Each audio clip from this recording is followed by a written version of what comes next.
vamos a dialogar con Damián Torres, que por supuesto ya ha hablado con nosotros el año pasado, quien es abogado, por supuesto está en varios casos importantes, pero además escribió un libro que ustedes ya lo habrán visto, por supuesto un libro muy importante, pero va a estrenar otro libro ahora en marzo, seguramente nos va a dar a conocer. Primero saludarte, Damián, en este día. ¿Cómo estás? Buen día. Hola Lucas, ¿cómo estás? Buen día para vos y buen día para toda la audiencia, la gente allí de la radio. Bueno, precisamente se vienen noticias del estreno de un nuevo libro de tu autoría. Sí, así es. Voy a estar en marzo sacando mi segundo libro que próximamente ya voy a estar anunciando el título, el nombre y demás, y un poquito el diseño de la tapa, que justamente trata todo lo que tiene que ver con la libertad de conciencia y la objeción de conciencia, ¿no? Un poquito enseñar o bajar desde lo legal esta temática que es bastante desconocida, pero que constantemente convivimos con esta cuestión. Por ejemplo, mira, para que vos tengas una idea, yo como abogado, viene a verme a mí alguien para que yo defienda un caso que está en contra de mis creencias, mis convicciones, entonces decido no defenderlo. Bueno, ahí estoy ejerciendo la objeción de conciencia, ¿no?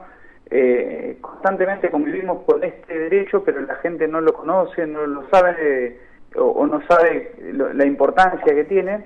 Entonces este libro lo que busca es, con palabras muy sencillas, claras, bajar desde lo legal para que la gente pueda entenderlo. O sea, no es un libro para abogados. Y además, ¿no?, varios temas que se relacionan, por supuesto, como ya lo hemos tratado, desde la educación, desde la salud. Uno de los temas actuales es el tema de la salud, precisamente la objeción de conciencia al pase sanitario. Lo hace, en las redes sociales una persona que también lo puede explicar muy bien y se puede observar, pero para la gente que está escuchando ahora, ¿cómo es eso de la objeción de conciencia al pase sanitario? Bueno, a ver, primero tengo que decir de que yo siempre me he manifestado a favor de la vacunación, ¿no? Uh-huh. Entiendo, y si uno mira las estadísticas, si bien han crecido en este último tiempo la cantidad de contagios, han bajado considerablemente la cantidad de fallecidos. De hecho, estaba estudiando un poquito la comparación entre lo que fue enero del 2021 y enero del 2022, incluso se creció la curva, digamos, de contagio, pasaron más de 100.000 contagios, pero la cantidad de muertos o de fallecidos por COVID bajó considerablemente.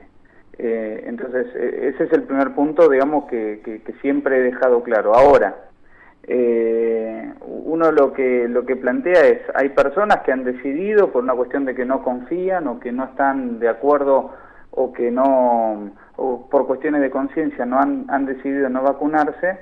Entonces, ¿hasta dónde se les puede imponer en ciertas condiciones el pase sanitario? Sobre todo en aquellos casos donde la norma, por ejemplo, el decreto provincial establece el pase sanitario para determinadas cuestiones, sí, que son de riesgo epidemiológico alto. Ahora, hay veces que se pide el pase sanitario para otras cuestiones que no estaban contempladas en la norma. Entonces, hay un poquito la posibilidad de el planteo de objeción de conciencia con relación a esta cuestión. Pero básicamente esto, o me ha pasado de que me han consultado muchas personas, pero de otros lugares, incluso de otros países más que de acá de Río Negro. Bien, y además precisamente tiene que ver también con otros temas, otras ramas que vos lo has expresado muy bien. Por ejemplo, el deporte, ¿no? Precisamente el caso de un deportista, de Juan Pablo, que en tus redes sociales también se puede observar. ¿Qué va a pasar con el del deporte hoy en día, ¿no? Que vos también sos deportista, tenés conocimiento del deporte. Empiezan las actividades ahora en febrero, empiezan las pretemporadas, que vos sabés que, por ejemplo, en el caso del fútbol, son 40, 50 jugadores que están ahí juntos. ¿Cómo se puede relacionar precisamente con la objeción de conciencia? Bueno, a ver, es un tema muy complejo hoy en día, ¿no? Fíjate que a nivel mundial lo que pasó con Novak Djokovic en Australia, o sea, es un tema que hoy en día está en todo el mundo. En principio habrá que ver si hay, por ejemplo, en el ámbito del fútbol nacional se va a requerir la vacunación o el esquema de vacunación completo. El problema va a ser aquellos que por alguna cuestión decidan no hacerlo. Y hay muchos casos, como era el caso de este chico Juan Pablo, que él tenía una enfermedad o un tipo de alergia que médicamente hablando colocaba en situación de riesgo cualquier tipo de vacunación, digamos, que podía generarle una reacción alérgica importante y eso lo llevará a correr riesgo de vida. Bueno, uno de los planteos fue justamente eso. No todos los casos son iguales, hay casos que hay riesgo médico y que se tendrán que evaluar, hay otros casos que son únicamente cuestiones de conciencia que también se tendrán que ir evaluando, ¿no?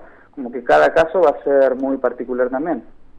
Y además, relacionándolo también a otro tema muy importante, que seguramente uno lo puede observar, que tiene que ver con la educación. Ahora comienza además nuevamente las clases y en relación a la libertad de conciencia, por supuesto, algún familiar, algún alumno, algún docente o autoridad de institución educativa que, por supuesto, analice la problemática que se está viviendo con el COVID-19. Y ahí, ¿cómo se puede relacionar justamente con la libertad de conciencia? Bueno, yo lo que trato más relacionado con la educación, más que con tema COVID, hablo con respecto al tema de la enseñanza de género. De hecho, hay un acápite del libro que trata de esa cuestión. A ver, la enseñanza dentro de lo que son hoy en día se impone mucho la enseñanza relacionada con el género, ¿no? Uh-huh. Y el género, para el que no sabe, es una corriente filosófica que establece que digamos que una persona va más allá de lo que es la diferencia o el binomio de sexo hombre-mujer. El género, puede haber distintos tipos de género o tantos géneros como la persona se pueda autopercibir. Entonces, hay gente que está de acuerdo con este tipo de enseñanza dentro de las escuelas, pero hay mucha gente que por cuestiones de conciencia, cuestiones de religión, no comparte esta posición o esta corriente filosófica. Yo creo, y lo que yo planteo es, una cosa es enseñar dentro de las escuelas o como en todo tipo de ámbito, la no discriminación, la inclusión de los que piensan distinto, eliminar todo tipo de estereotipos o de violencia para aquellos que adoptan una forma de vivir distinta o que tienen una concepción distinta, pero otra muy distinta es querer de alguna manera imponer a otros que dejen su conciencia o su creencia de que uno es hombre o mujer en función del sexo y que adopten la posición del género. Bueno, hay mucha gente que no está de acuerdo con este tipo de enseñanza y que no quiere que a sus hijos le enseñen esta posición filosófica con la cual no comparten. Entonces, lo que yo planteo es cómo hacer para estos casos donde una persona no pretende que a sus hijos no se les enseñe estas posiciones o se lo pretenda, entre comillas, ideologizar con una posición contraria a lo de los padres y a la conciencia que se forma en el hogar. Bueno, eso es específicamente lo que trato, entendiendo de que dentro de una sociedad encontramos el pluralismo. Hay personas que van a pensar de una determinada manera y personas que van a pensar de otra manera. Entonces se tiene que lograr la convivencia armónica. Dentro de esto, obviamente, que no está en discusión de que existen leyes y de que las leyes tendrán que ser conocidas por los alumnos, pero una cosa es que se les informe sobre las leyes y lo demás, y otra muy distinta es que se pretende imponer que el niño o piense o se les enseñe y se les quiere imponer que piensen de determinada manera. Bueno, ahí es donde yo trato de dar herramientas para aquellos padres, que son muchísimos, que pretenden resguardar la conciencia de sus hijos. Y por supuesto estos temas importantes, hay otros que tienen que ver con el trabajo también que haces y varios casos, ¿no? Que ya se empieza el año, por supuesto en febrero empezás a trabajar también en distintos casos en la cual estás como defensor y uno de ellos por supuesto es el que se inicia ahora dentro de muy poco. ¿Cómo está esa agenda para este 2022? Una agenda cargada de casos, sí. Sobre todo de juicios que fueron, digamos, postergándose del año pasado, que pasaron para este año. Ahora la semana que viene arranco ya más hablando de la actividad privada mía. Bueno, todo es actividad privada en definitiva, ¿no? Pero digo específicamente con lo que yo me dedico, que es el derecho penal.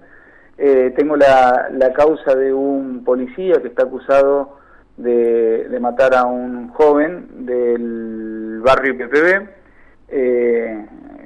Bueno, para que la gente sepa, estamos hablando de un grupito de jóvenes que habían ingresado a robar a un domicilio de una señora mayor indefensa y el hijo, digamos, policía, en reacción y en defensa de esta, tiene una discusión y ahí se genera un altercado, agresiones del joven para con el policía y el policía efectuando varios disparos, uno de los cuales rebotó y la bala le ingresó y termina con la vida de este joven.